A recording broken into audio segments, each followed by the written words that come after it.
A ver. Por favor, usted y Shaila Ropsigel. Sí, buenos días, Felipe Fierro de tiempo.com.mx y Puente Libre de Juárez. Y siguiendo con esta perspectiva positiva, ¿cuándo cree usted que llegará el famoso verde? ¿Del semáforo verde? Sí, el semáforo verde para que ya exista liberación. Sí, muchas gracias por la pregunta, es muy importante. Aquí hay que tener un balance entre esperanza y prudencia. Vemos 15 semanas consecutivas de reducción de la epidemia. En un país tan poblado como México, en regiones tan densamente pobladas como la Ciudad de México o el Valle de México, vemos un comportamiento de control muy estable. Esto no es fácil. En los países densamente poblados, en general es mucho más complejo el mantener una reducción epidémica tan sostenida. ¿Cuál es la explicación? Es múltiple, pero un elemento que no dejamos de destacar y de agradecer es el comportamiento del pueblo de México.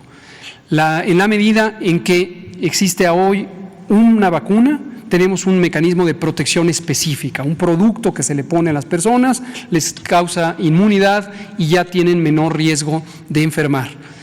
Pero antes del efecto propiamente de la vacuna está el efecto del comportamiento poblacional.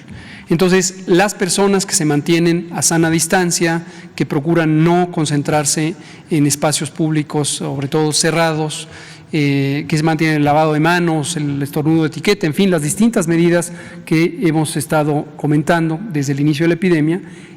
Si esto lo multiplicamos por el conjunto de la población, vemos un comportamiento que ha ayudado a reducir la epidemia. No es, desde el punto de vista científico, posible establecer una fecha precisa de término de la epidemia. Y lo que decimos, aquí viene la parte de la prudencia, es: en tanto exista epidemia en el resto del mundo, debemos mantenernos en la expectativa de que puede reemerger la epidemia. 15 semanas es muy alentador. Como ya he dicho, no es usual que haya una reducción tan sostenida en países tan poblados, pero es muy alentador. Pero no hay que reducir la conciencia del riesgo y hay que mantenernos en buen cuidado, utilizando las mismas medidas. Pero siguiendo esta estadística a la baja, ¿cuándo sería que se prendiera el semáforo, pues? El semáforo... Estimación, sí, digamos Navidad o... Con mucho gusto. Nomás recuerde varias cosas que hemos comentado desde el principio de la epidemia, por lo menos desde marzo. La epidemia en países tan grandes se comporta de manera en parches, irregular. No es lo mismo un país pequeño como Costa Rica, como Guatemala, como Cuba, como algún país pequeño, se me ocurren estos ejemplos, pero hay muchísimos. En general, en territorios pequeños, la epidemia se comporta como una sola epidemia, una sola curva epidémica. En un rincón del país ocurre lo mismo que en el otro rincón del país. En México, en Estados Unidos, en Brasil, en Canadá, en la Federación Rusa, en China, en India, no ocurre eso, porque son países muy extensos. Entonces, lo que ocurre en una entidad federativa, Chihuahua, por ejemplo, es muy distinto a lo que ocurre en otra entidad federativa, Campeche, y lo hemos podido constatar. Hay entidades federativas que entraron en control, Campeche, por ejemplo, y ya no salieron del semáforo verde. En cambio, hay otras entidades federativas que estaban en semáforo rojo, bajaron a naranja, regresaron a rojo, luego bajaron a naranja, siguieron a amarillo, regresaron a naranja. Entonces, van dando pasos un poco en escalera.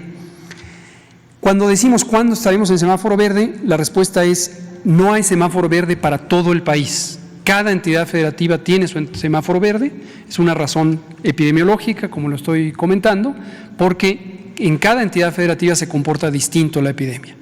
Ahora, en general, lo que va a ir ocurriendo es que cada vez haya más estados que pasen a verde. Recuerden el semáforo con el que abrimos, todo rojo.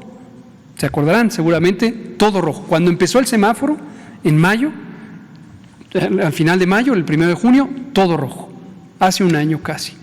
Y posteriormente empezó a poblarse de naranja, de amarillo, y hoy tenemos varias entidades en verde, y si esta tendencia continúa, al final tendremos todo en verde. Pero insisto, sería aventurado no sería científico el tratar de poner una fecha concreta, aunque sea aproximada por semana, quincena o mes, de cuándo vamos a estar en esa condición.